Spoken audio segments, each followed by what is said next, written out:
But the most shocking thing was the language. Mm-hmm. The language usage. Yeah. One morning, this guy was on Saturday, my roommate. He dressed so well. So I look at him and I said, John, you look gay. And he turned around and said, Richard, what did you say? And I said, John, you look gay. And he left. Apparently he had a wedding to go to that Saturday morning. But the way he dressed, he used to wear tattered jeans and everything. But that morning, the way he dressed, I thought it was so good. So he came back from the wedding.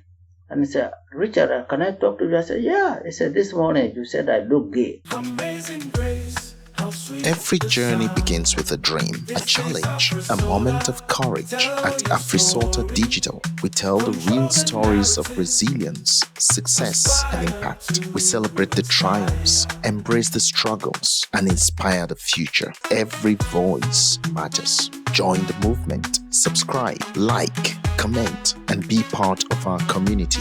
Visit afrisota.org and follow us because your story deserves to be heard. This is Afrisota. We aspire to inspire. Amazing grace, how sweet. Welcome to Afrisota Storytelling Series. This is Ubuntu Storytelling Series. According to Afrisota's way of practice for storytelling, we don't usually introduce the person sitting in front of us. We want them to use their own words. We want them to be able to tell us who they are, because here we change the narrative and we want people to own their story. So, welcome to the show.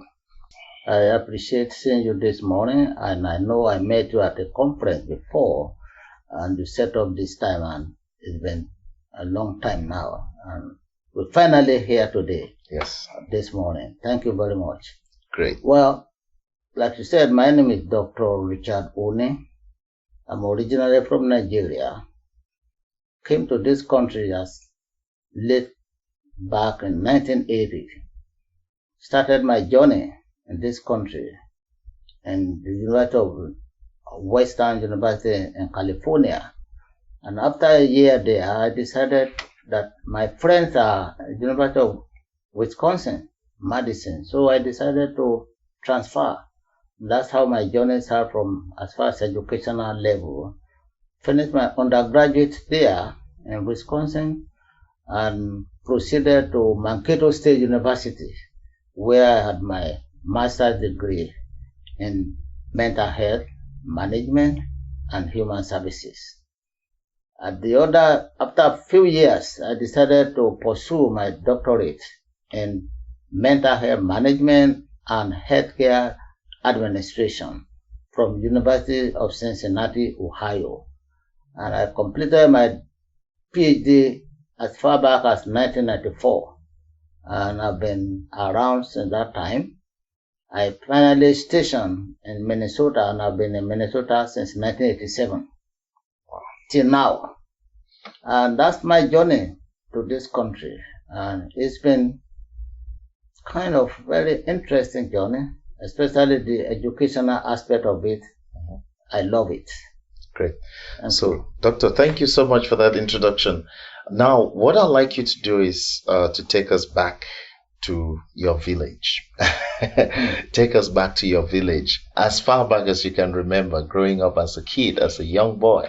How was that for you growing up back there in the village? What was it like? Wow. Well, I grew up in a small town in Kwara at that time. And that village is called Ejiba in Kogi State now. Then it was Kwara, now in Kogi State. I grew up with my mom and my dad. But as you know, in Africa, a child belongs to everyone. And so as I grew up with my mom and dad, later on, I had an uncle who almost became my dad. My uncle, kind of the one that I grew up with. He took me away from doing farming and took me with him, and I stayed with him everywhere the transfer him professionally. He was a medical person, and so I always go with him to different places and did my own schooling, elementary, and if we go back to my journey there, I had 3 siblings, my mom and dad. I'm the oldest. So as the oldest person, all my siblings look towards me for advices and different things. And, so I was there for years, but I spent more years now in US than in Nigeria and that village. That village, I did not leave that village until I was maybe 15. Wow. And then to the cities, wherever they transfer, wherever the job took my uncle. So I pretty much grew up with my uncle. I model around him.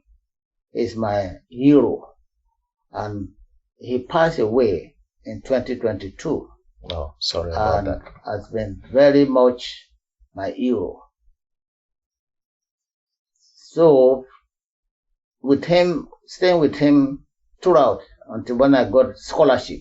After high school, I got scholarship to come to this country. So I had all my undergraduate, master's, and PhD in this country. And I give glory and to God and also thank my country for giving me that opportunity. Even though I did not serve there, I still go there to support as much as I can. Okay. Thank you. So growing up in Nigeria until you were 15 years, it's quite a short time, by the way, to in comparison to your time in the United States, like you said. But what were some of the cultural values? What were some of the things that you saw happening in your family, with your uncle, with the people around you, that you think grounded you and shaped your resilience? Well, my families were very, very tight family, meaning that when one person is doing one thing, the other person knows about it. When I was growing up, I loved to play around with kids, with my age groups, and we love to do bird hunting. We used to always use catapults to go to the bush and hunt for birds, and we love it. And from there, many of us also love fishing. So we go fishing. We do a lot of fishing in small rivers, and it's not for sale; it's for consumption.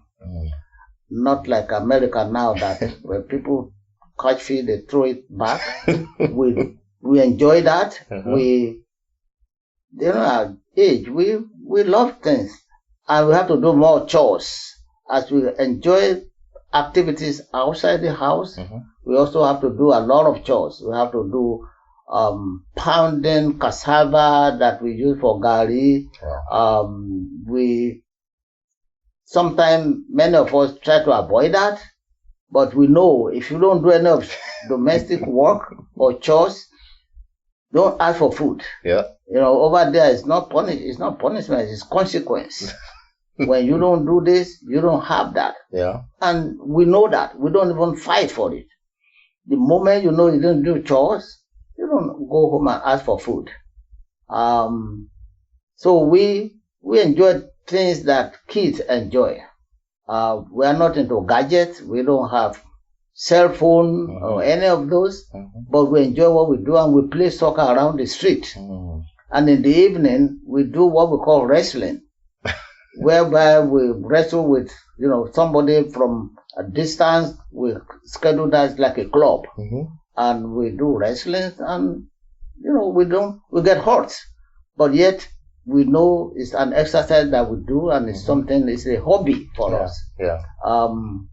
So those are things that we used to do at those years, and we enjoy them. Great. So obviously you finished your high school, like you said, and getting the scholarship to come to the United States straight from high school in Nigeria, was that something common to many children at the time? Well, yeah, it's common that Okay. time. What we call high school Mhm. is different from what we call high school here, though, Okay. because you finish your 7 years Mm. of elementary, Mhm. and then you go for another 5 years. Okay. And that after that is that is what we call high school. Okay. And then when you specialize in certain program, Mhm. you have a scholarship.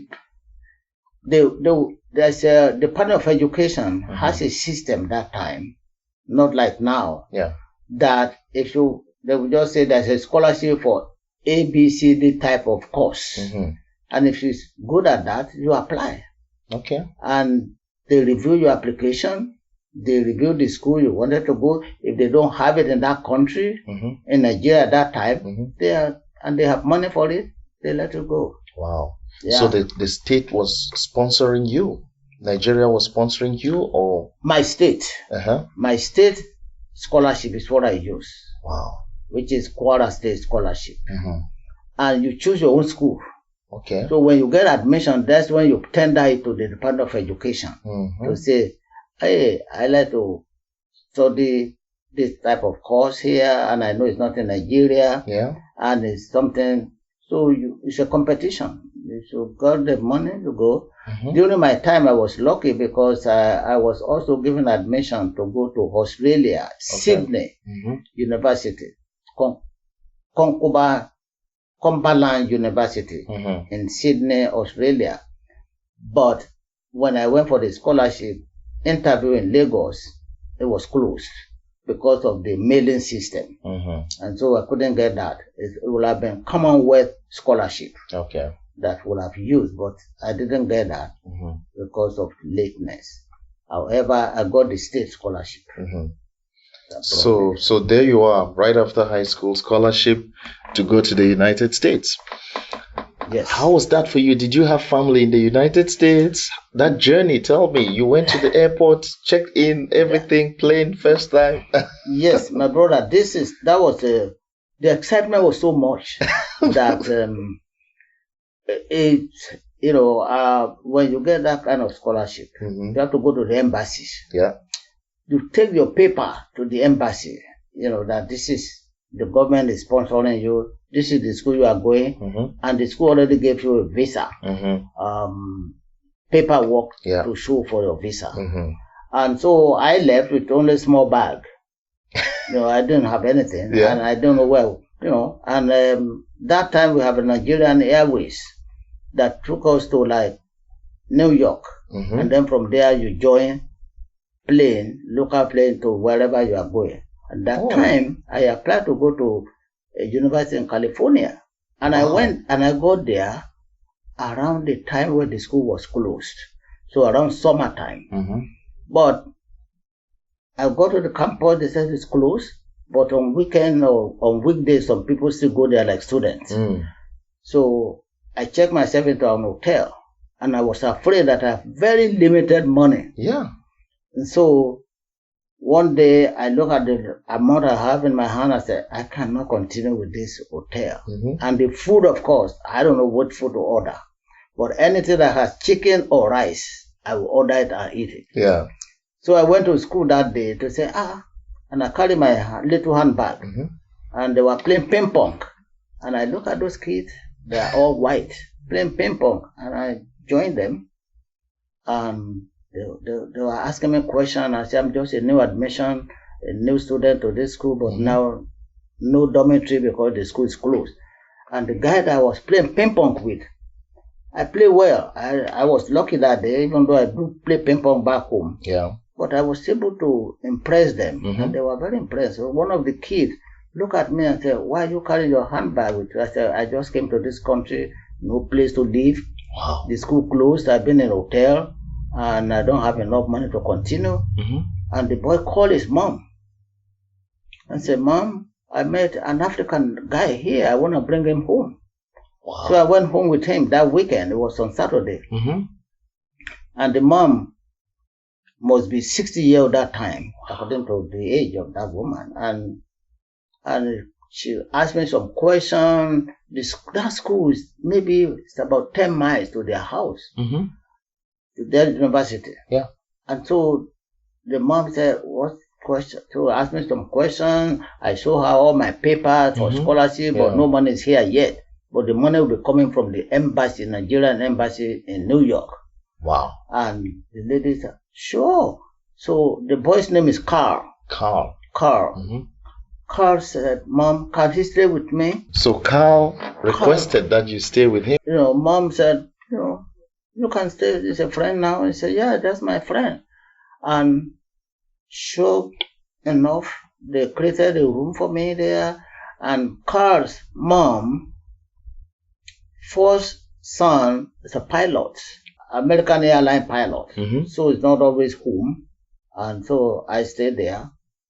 And that was how I started my journey in that town or city in California. And from there, when school started, the woman and Carl, we all went to school. They took me to the International Student Office and they told them that I could live with them. Okay. And they asked me if I wanted to do that, and I said, sure, I would do that. Because that time now I have somebody that I know that can take me around. Yeah. I don't have to create new friends. Yeah. So all his friends become my friend. And that was how I settled there. But then when I found out that my classmates were in Wisconsin, I told the woman that I wanted to go there, and she discouraged me. She said that place is so cold. And she was so concerned that I have to leave in January to go to school in Wisconsin. So I transfer, and after that transfer, I still stay in touch with them. Every year I send them cards, and Mom, I adopted her. She took me to the church, and the church bought me a bicycle. Hey. So it was. This is something. I mean, I can't believe that family. When God does something for you, it's like completely, because I didn't know how I would survive it. And you're young. And I was young, and the scholarship has not even come. Yeah. I stayed there for free. So it was after I left that my money came to school, and the school paid the woman for my time there because it's not free. So, and they sent me the change to go to another school. So, whatever was left was sent to my new school at that time. And so that was how I got connected with my classmates in University of Wisconsin. Okay. And there we played soccer. We represented school with about 7 African: Ghana, Liberia, Sierra Leone, Gambia, Nigerians.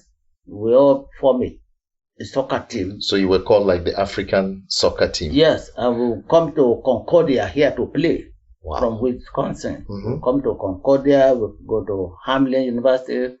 So we also enjoy ourselves there. Wow, Doctor, that's a story. We have student work. That time the minimum wage was $2.50 for students to work on campus, and we enjoy it. Yeah. During the vacation summer, they give us a house called Student House, whereby we no dormitory, no nothing. That time we just cook different countries' meal. We do our own meal. Nigeria will cook their own meal. Gambia will do. Yeah. Ghana, that was how we enjoy summer. Throughout summer, we always cook for ourselves. Wow. So our student life, I can tell you, I think student life that time was more enjoyable because we were not focused on gadgets. Okay? We study. Yeah, you mingle with each other. We mingle with each other. We talk stories. We tell stories about each country and how we got there. Some of us had different journey. Some people were sponsored by their parents. Some people, things like that. So it was good journey. Wow. Culturally, I know before you left Nigeria coming, did you have some expectations? And what was the most shocking thing for you culturally when you came here? Especially when I started my undergraduate, it's a shock for me to watch other students calling their professor by name. They will say, Jack, this, and for me, it's like I can't call them by name. So I always sit in the front so that I don't have to mention anybody's name. I would just say, sir, for these people, call them by name. I was shocked. And sometimes in the classroom, they put their feet on the table and things. Students call their professor by name. It was strange to me. And when they come in, everybody sit down. Unlike Nigeria, when a teacher or professor comes in, they're like, say, my God, you stand up. You stand up. You're in the church. But over here, it's so informal. And then another cultural thing was my experience with my roommates. My first year was in winter time that I moved from California to Wisconsin. So that was my first time to be in the dormitory. Yeah. And the room is so cold. So I will crank the heat to 80 and 70. This boy will come when I go to class. Yeah. When he comes into the room, it's 60, 50. So we start arguing about that. Yeah. And so later on, I have to complain. But the most shocking thing was the language. The language usage. Yeah. One morning, this guy was on Saturday, my roommate. He dressed so well. So I look at him and I said, John, you look gay. And he turned around and said, Richard, what did you say? And I said, John, you look gay. And he left. Apparently he had a wedding to go to that Saturday morning. But the way he dressed, he used to wear tattered jeans and everything. But that morning, the way he dressed, I thought it was so good. So he came back from the wedding. And he said, Richard, can I talk to you? I said, yeah. He said, this morning you said I look gay. And I said, yeah. He said, do I know what that means? I said, that means you are beautiful, you're nice looking. And he said, no, in this country, that's not what that means.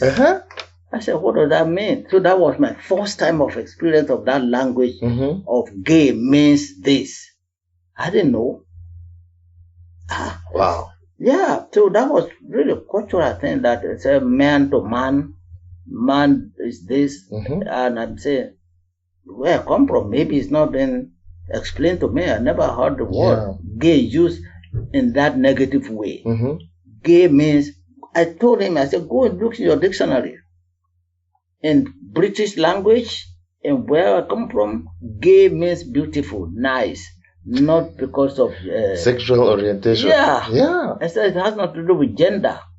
And the guy shook his head. I said, well, I'm just letting you know, don't say that again. To anybody. You're going to get a black eye. I'm telling you, he was nice to come back to ask me.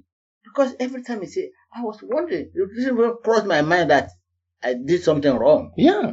And so that's part of the culture, because your culture is your language. Your language is your culture. And so I did not know any of those things. So, and then one day, I was doing something in the lab, and, in the work in the lab, and one of the professors brought the little boy there.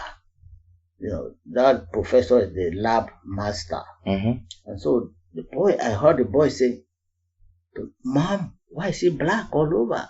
And the mom said, shh. Like the mom didn't want him to say that. Yeah. He's referring to me, why am I black all over? Why are you black all over? So the mom said like this. So later on, I found out. So the mom said, shh, like don't say that. So that gave me, I said, that's interesting. I never knew I was black until I came to this country. Wow. Because I never think about my culture. Yeah. And so it was like, oh.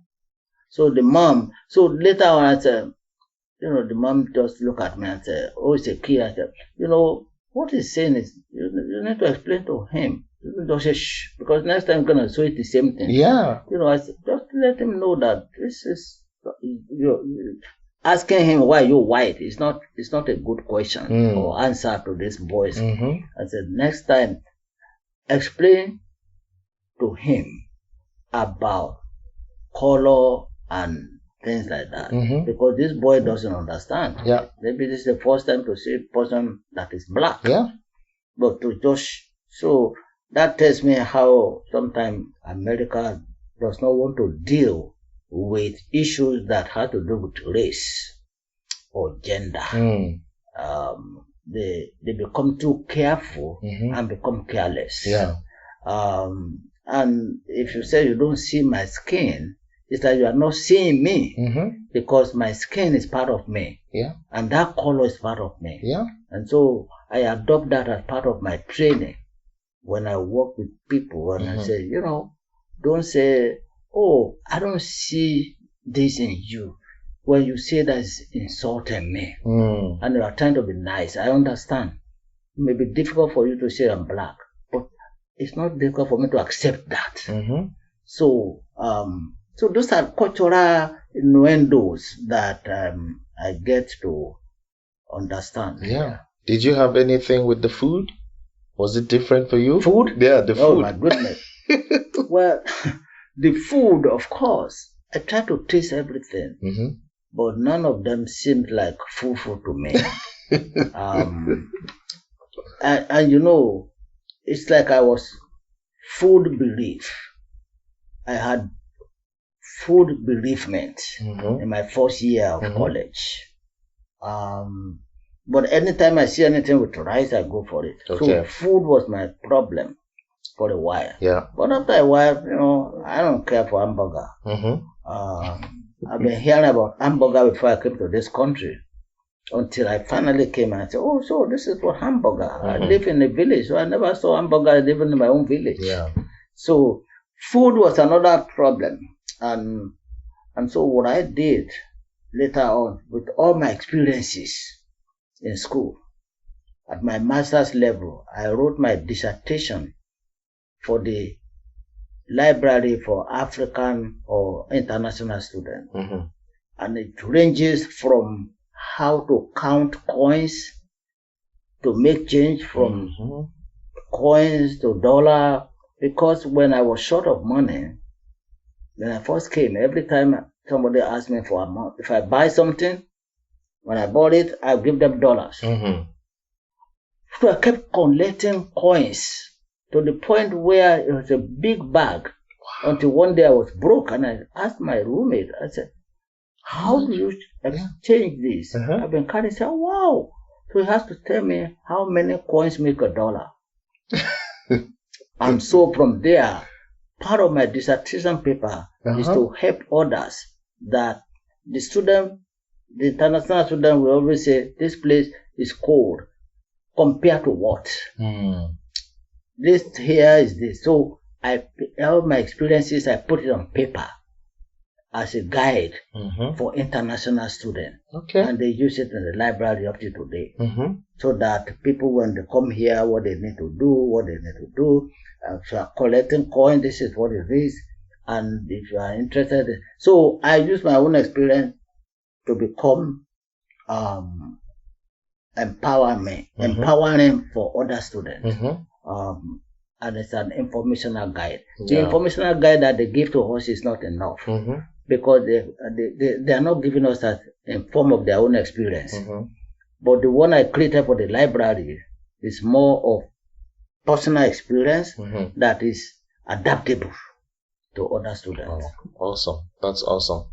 So you finished in Wisconsin. Is that the same place where you did your master's as well? No, Mankato here. Oh, you came Minnesota. to Minnesota to do your master's. Yes. And all of this was geared towards mental health or social work? A healthcare system.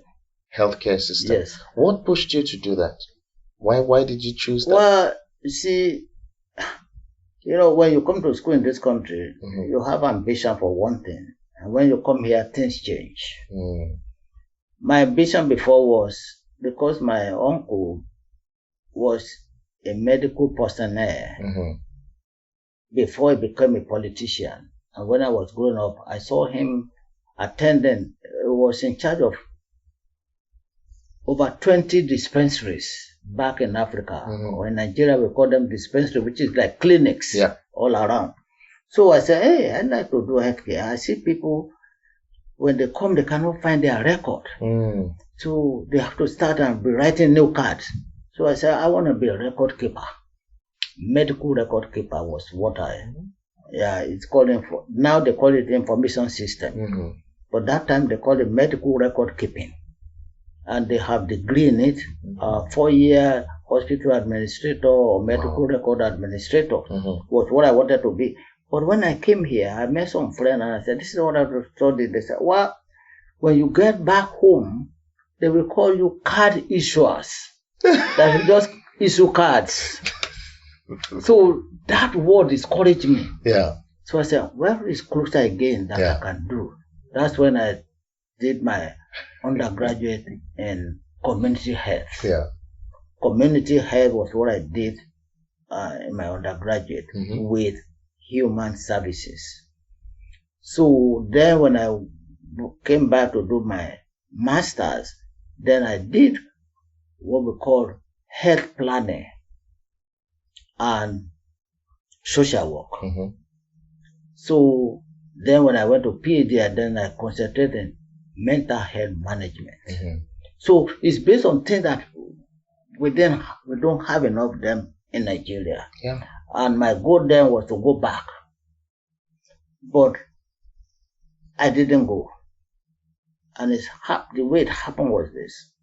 Now, mental health as we know it, does it exist in Africa? What is it called? And how do people go about it? Listen to what Dr. Oni has to say on this next clip. And most importantly, why did Dr. Oni not go back to Nigeria to practice?